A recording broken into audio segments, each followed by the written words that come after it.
دوستو آج کی اس ویڈیو میں ہم جس مسلم خلیفہ کے بارے میں بات کرنے والے ہیں، اس مسلم خلیفہ کو بہت زیادہ کنٹروورشیل مانا جاتا ہے۔ اس کی وجہ یہ ہے کہ کیونکہ اگر آپ لوگ اس مسلم خلیفہ کے اتہاس کو پڑھنا شروع کریں گے تو آپ کو یہ پتہ چلے گا کہ اس مسلم خلیفہ کا اتہاس اتار چڑھاؤ سے بھرا پڑا ہے، کیونکہ جہاں ایک طرف دنیا کے کچھ لوگ اس خلیفہ کو بہت زیادہ رسپیکٹ دیتے ہیں اور آج بھی اچھے الفاظوں کے ساتھ یاد کرتے ہیں، تو وہیں دوسری طرف دنیا کی میجورٹی نہ صرف اس خلیفہ سے نفرت کرتی ہے بلکہ اس کو حد سے زیادہ برے الفاظوں کے ساتھ یاد کرتی ہے۔ ایون یورپ کے تو سبھی اتہاسکار اپنی کتابوں میں اس خلیفہ کا ذکر دی میڈ کیلیف کے نام سے کیا کرتے ہیں، یعنی کہ ایک پاگل خلیفہ۔ اتنا ہی نہیں، یورپ کے لوگوں کا یہ بھی ماننا ہے کہ کئی صدیوں تک جو مسلمانوں اور عیسائیوں کے بیچ صلیبی جنگیں لڑی گئی تھیں، کہ جن جنگوں کی وجہ سے یورپ کبھی بھی ترقی نہیں کر سکا تھا، ہمیشہ غریبی میں ڈوبا رہا اور اندھیروں میں ڈوبا رہا، اور ساتھ ہی ساتھ سینکڑوں لوگوں کو اپنی جانیں بھی گنوانی پڑی تھیں، ان صلیبی جنگوں کے لیے بھی عیسائیوں کو اکسانے والا صرف اور صرف یہی انسان تھا، یعنی اسی انسان کے اکسانے کی وجہ سے ہی صلیبی جنگوں کا آغاز ہوا تھا۔ RH نیٹ ورک کے نالجبل فرینڈز، آپ کو جان کر شاید حیرانی ہوگی کہ اس خلیفہ سے نفرت کرنے والے لوگوں کی اس لسٹ میں صرف عیسائی اور یہودی ہی نہیں بلکہ مسلمانوں کی بھی اکثریت شامل ہے، یعنی زیادہ تر مسلمان بھی اس خلیفہ کو ایک برے خلیفہ کے طور پر ہی یاد کرتے ہیں۔ مگر اب سوال یہی ہے کہ آخر اس خلیفہ کی زندگی کیسی تھی؟ یہ خلیفہ کون تھا؟ اس نے اپنی زندگی میں ایسے کون سے کام کیے تھے کہ جس کی وجہ سے کچھ لوگوں کے لیے تو یہ آج بھی ہیرو ہے، مگر دوسری طرف کچھ لوگوں کے لیے یہ ایک ویلن کے طور پر جانا جاتا ہے؟ تو چلیے آج کی اس ویڈیو میں یہی سب کو جاننے کی کوشش کرتے ہیں۔ دراصل دوستو، یہ کہانی ہے مسلم اتہاس کی ایک مشہور سلطنت یعنی کہ فاطمی سلطنت کے چھٹے خلیفہ الحاکم بامر اللہ کی۔ یہ وہی الحاکم بامر اللہ ہیں کہ جن کو شیعہ مسلمانوں کے ایک مشہور فرقے یعنی کہ اسماعیلیوں کے 16ویں امام کے طور پر بھی جانا جاتا ہے۔ سلطنت فاطمیہ شیعہ اسماعیلی فرقے کی قائم کی ہوئی اتہاس کی ایک مشہور اور طاقتور سلطنت ہوا کرتی تھی، کہ جو آج کے دور کے زیادہ تر افریقہ کے علاقوں کے ساتھ ساتھ مصر اور شام کے علاقوں پر پھیلی ہوئی تھی۔ حاکم بامر اللہ کو صرف اور صرف 11 سال کی ایک کم عمر میں ہی اپنے والد کی موت کے بعد سلطنت کی گدی پر بیٹھا دیا گیا۔ خلیفہ کی کم عمری کا فائدہ اٹھاتے ہوئے سلطنت میں رہنے والے طاقتور لوگوں نے اب سلطنت کے حالات کو بگاڑنا شروع کر دیا۔ حاکم بامر اللہ کے کم عمر میں گدی پر بیٹھتے ہی اب یہ سلطنت مشرقی ترکوں اور مغربی بربروں کے بیچ جنگ کا اڈا بن کر رہ گئی۔ ترکوں کا لیڈر جہاں ایک طرف برجمان نام کا ایک انسان تھا تو وہیں دوسری طرف بربروں کی لیڈرشپ حسن عمار نام کے ایک فوجی جرنیل کے ہاتھوں میں تھی۔ ان دونوں کے بیچ جنگ ہونا شروع ہوئی کہ آخر سلطنت پر کون مضبوط پکڑ بنا لے، اور آخر میں ترک لیڈر کی جیت ہوئی، اور اس طرح سے اب برجوان نے آرڈر دے کر حسن عمار کو قتل کروا دیا۔ برجوان کے مقابلے میں جب کوئی نہ رہا تو اس نے اپنی ساری حدیں پار کرنا شروع کر دیں، اور خلیفہ کی کم عمری کا فائدہ اٹھا کر اب اس نے خلیفہ کے ساتھ بھی اپنی منمانیاں کرنا شروع کر دیں۔ وہ اپنی طاقت کے نشے میں بھرے دربار میں ہی خلیفہ کو لوگوں کے سامنے نہ صرف بے عزت کیا کرتا تھا بلکہ اپنی منمانی کے فیصلے بھی کروا لیا کرتا تھا۔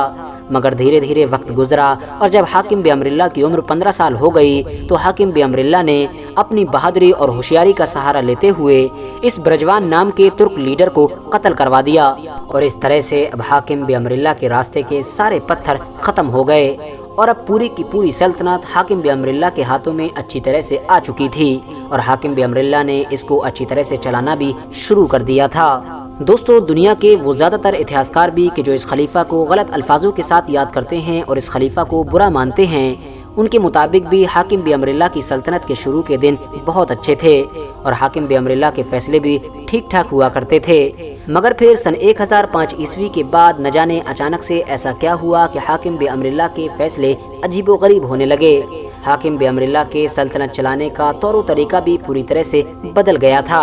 ایسا مانا جاتا ہے کہ اس خلیفہ نے اپنی سلطنت کے دور میں دن کو رات سے اور رات کو دن سے بدل دیا تھا، یعنی سارے کاروبار اور سارے کام کاج رات میں کیے جاتے تھے، ساری دکانیں بھی رات میں کھلا کرتی تھیں، ایون خلیفہ کا دربار بھی رات میں ہی لگا کرتا تھا۔ اس کے الٹ دن کو سونے کے لیے ہی خاص کر دیا گیا تھا، اور لوگ اپنے گھروں سے بھی نہیں نکلا کرتے تھے۔ دوستو، خلیفہ کی طرف سے لیے گئے اس عجیب و غریب فیصلے کے نیگیٹو رزلٹ بھی بہت جلد ہی دیکھنے کو ملنے لگے تھے۔ اب کیونکہ رات کو دن سے بدل دیا گیا تھا، اسی لیے اب سارے بے حیائی کے کام بھی کھلے عام دن میں ہی ہونے لگے تھے۔ اس دور میں دن کے اجالے میں ہی عورتیں غلط ارادوں کے ساتھ بھڑکاؤ کپڑے پہن کر اور سنگار کر کے سڑکوں پر نکل جایا کرتی تھیں۔ اتنا ہی نہیں، دریائے نیل کا کنارہ بھی عیش و تفریح کا ایک سینٹر بن چکا تھا۔ دھیرے دھیرے جب ان چیزوں نے اپنی حدیں پار کرنا شروع کر دیں اور خلیفہ کو بھی اس چیز کا احساس ہونے لگا تو انہوں نے فوراً اس کے خلاف ایکشن لینے کا فیصلہ کیا، اور خلیفہ نے سب سے پہلے عورتوں کے پردے سے ریلیٹڈ بہت سارے سخت حکم جاری کیے۔ خلیفہ نے عورتوں کے اوپر گھر سے باہر نکلنے پر اتنی زیادہ سخت پابندی لگا دی تھی کہ اب گھر سے باہر نکلنا تو دور بلکہ وہ اپنے گھر کی کھڑکیوں سے باہر جھانک بھی نہیں سکتی تھیں۔ موچیوں کو یہ آرڈر دیا گیا کہ وہ عورتوں کے جوتے نہ بنائیں، اور درزیوں کے لیے بھی یہ بین کر دیا گیا کہ وہ آج کے بعد کبھی بھی عورتوں کے کپڑے نہیں سلیں گے۔ حاکم بامر اللہ نے بہت سارے کھانوں کے ساتھ ساتھ کئی طرح کی مچھلیوں پر بھی پابندی لگا دی تھی، اور انہی مچھلیوں کا شکار کرنے کی وجہ سے کئی مچھیروں کو اس دور میں اپنی گردنیں بھی اڑوانی پڑی تھیں۔ اس دور میں شراب کے اوپر بھی سخت پابندی لگائی گئی تھی، اور اسی پابندی کی وجہ سے ہی پوری سلطنت میں موجود تمام انگور کی بیلوں کو کاٹ دیا گیا تھا۔ ساتھ ہی ساتھ لگ بھگ 5000 مٹکوں کو دریائے نیل میں بہا دیا گیا تھا۔ شطرنج اور اسی طرح کے کچھ الگ الگ کھیلوں پر بھی حاکم بامر اللہ کے دور میں پابندی لگائی گئی تھی۔ دوستو، جیسا کہ میں نے آپ کو شروع میں بھی بتایا تھا کہ یورپین لوگوں کے ساتھ ساتھ مسلمانوں کی میجورٹی بھی اس خلیفہ سے نفرت کرتی ہے، اور اس کی وجہ یہ ہے کہ کیونکہ اتہاسکاروں کا یہ دعویٰ ہے کہ اس خلیفہ نے اپنے دور میں سنیوں کے ساتھ برا سلوک کیا تھا۔ حاکم بامر اللہ نے عید الاضحیٰ کی نماز پر پابندی لگا دی تھی، اور جو انسان بھی اس کو پڑھنے کی کوشش کیا کرتا تھا اس کو سخت سے سخت سزا دی جاتی تھی۔ اتنا ہی نہیں، تراویح کی نماز کو بھی پوری طرح سے ختم کر دیا گیا تھا۔ اس دور میں ہی اہل سنت والجماعت کے لوگوں کو اپنے مکانوں اور اپنی دکانوں کی دیواروں پر رنگین کلر کے ذریعے سے اپنے ہی بزرگوں کے بارے میں غلط چیزیں لکھنے کے لیے مجبور کیا جاتا تھا۔ خلیفہ حاکم بامر اللہ کے اوپر زیادہ تر اتہاسکاروں کی طرف سے یہ الزام بھی لگایا جاتا ہے کہ حاکم بامر اللہ کے دور میں مسجدوں کے ممبروں کے اوپر سے کھلے عام صحابہ اکرام کو نہ صرف اناپ شناپ بولا جاتا تھا، بلکہ اس دور میں سلطنت میں رہنے والے بہت سارے لوگوں کو زبردستی یعنی بنا مرضی کے اسماعیلی فرقے میں بھی داخل کیا گیا تھا۔ اتنا ہی نہیں، ان لوگوں کی تعلیم و تربیت کے لیے حاکم بامر اللہ نے بغداد کی لائبریری کی طرز پر ہی دارالحکمت نام کا ایک تعلیمی ادارہ بھی کھول دیا تھا۔ فجر کی اذان میں الصلاۃ خیر من النوم کی جگہ حاکم بامر اللہ نے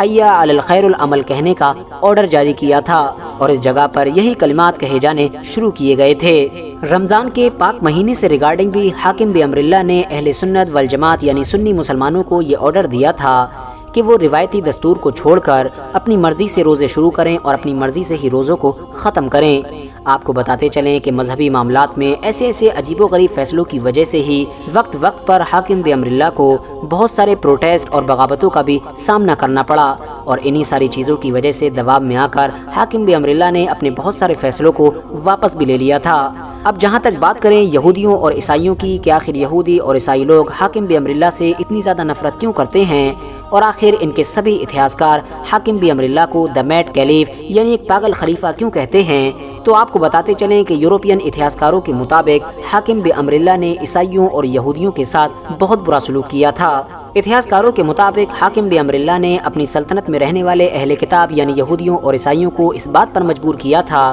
کہ وہ یا تو اسماعیلی فرقے کو اپنا لیں یا پھر اس ملک سے ہی یعنی سلطنت فاطمیہ سے ہی کسی دوسرے ملک میں چلے جائیں۔ اتنا ہی نہیں، یہ آرڈر بھی دیا گیا تھا کہ عیسائی لوگ کالا لباس پہنیں کہ جو بنو عباس کی پہچان ہوا کرتی تھی، اور ایک اپنی گردن میں سلیب لٹکائیں کہ جو ان کے کپڑوں سے ہی نظر آتی ہو، اور اگر یہودی ہوں تو اپنے سروں پر پیلے رنگ کا عمامہ باندھیں اور ساتھ ہی اپنی گردن میں لکڑی سے بنے ہوئے بچڑے کی ایک شکل ڈالیں تاکہ دور سے ہی پہچانا جا سکے کہ یہ لوگ یہودی ہیں۔ فاطمی سلطنت کے اندر اہل کتاب یعنی یہودی اور عیسائی غلام نہیں خرید سکتے تھے، اب چاہے وہ کتنے بھی زیادہ امیر کیوں نہ ہو، کیونکہ ان کو ایسی اجازت نہیں دی گئی تھی۔ اتنا ہی نہیں، یہ لوگ ایک گھوڑے پر بھی سواری نہیں کر سکتے تھے، کیونکہ خلیفہ کی طرف سے ان کو صرف گدھوں اور خچروں پر ہی سواری کرنے کی اجازت دی گئی تھی۔ یورپین اتہاسکاروں کا یہ ماننا ہے کہ حاکم بامر اللہ کو اس کے دشمن ایک مسیحی عورت کا بیٹا یعنی کہ ایک عیسائی عورت کا بیٹا کہہ کر طعنہ دیا کرتے تھے، اور صرف اس طعنے کا بدلہ لینے کے لیے